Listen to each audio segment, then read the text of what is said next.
2, 8, 2, 9, 2, 10. Apabila bayi ternyata tetap tidak menangis, kita lakukan rujukan. Nah, tindakan yang harus kita lakukan sebelum rujukan, bayi tetap kita jaga hangat, ya. Kemudian kita memberikan vitamin K, ya. Kemudian memperhatikan kaidah-kaidah pencegahan infeksi.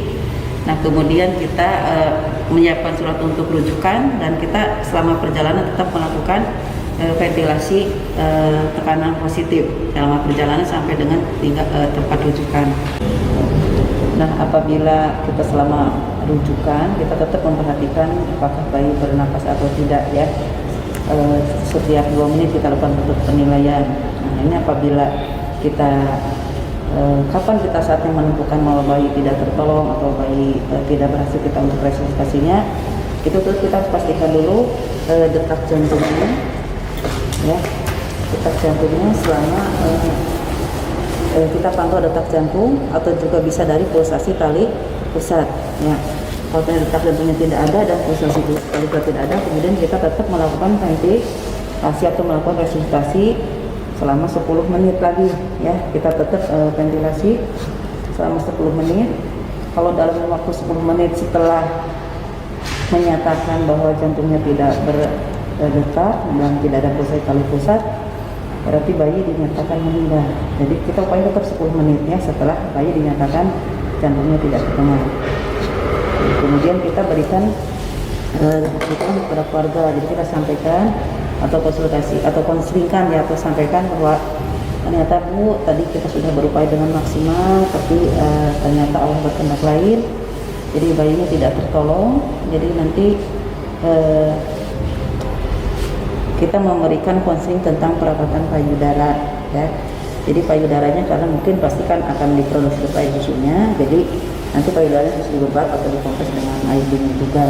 Ya, sekarang penatal asfiksia pada bayi baru lahir dengan ketuban mekonium. Jadi pada saat ini mulai lahir, ya, cek putar paksi luar. Kemudian, nah, kita nilai tetap, ya, kalau ternyata bayi menangis, kita langsung jepit, kemudian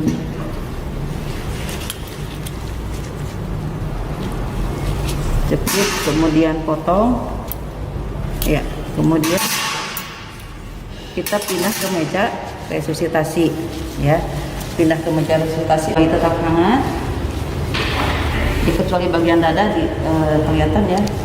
Nah, kemudian atur posisi, isap lendir dari mulut dan hidung.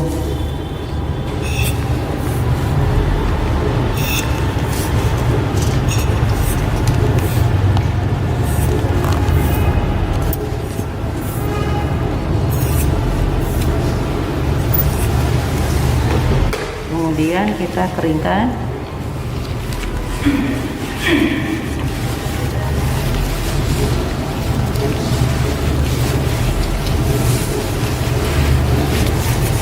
Bagian ini kita gores, kemudian kita kita ganti dengan kain yang kering.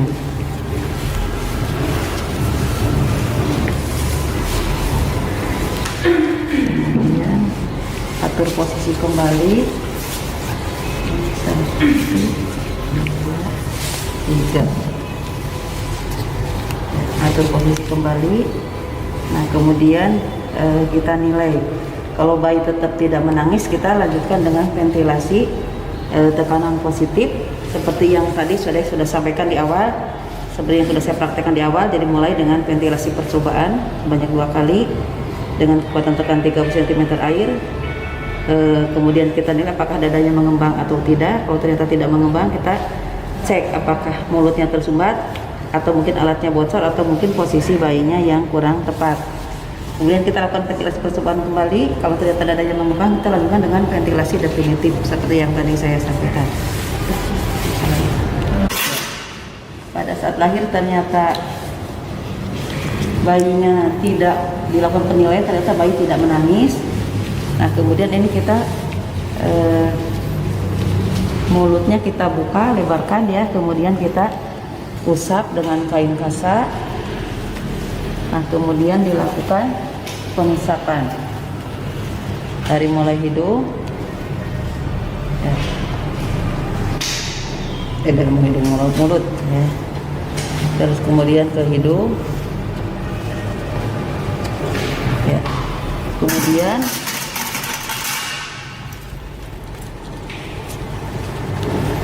lakukan cepit-cepit potong.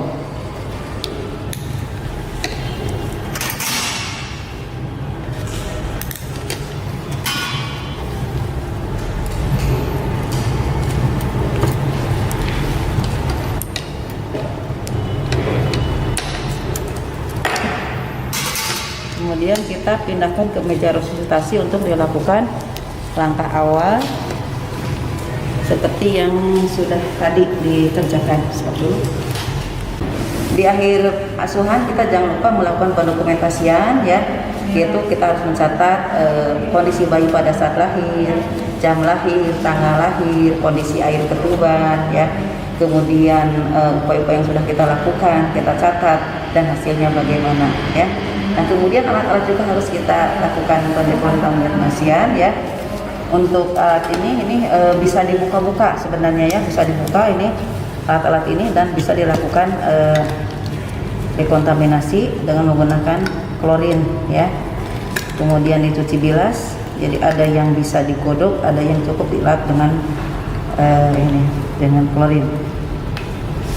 Ini juga ada karet-karetnya, bisa dilepas semuanya ya. Kemudian untuk alat-alat yang lain tetap seperti alat perekaman persalinannya kita seperti biasa ya, kita lakukan dekontaminasi selama 10 menit, kemudian cuci bilas dan lakukan DPT ya. Sekian untuk materi untuk demonstrasi asuhan pada bayi dengan aspiksia. Terima kasih. Wassalamualaikum warahmatullahi wabarakatuh.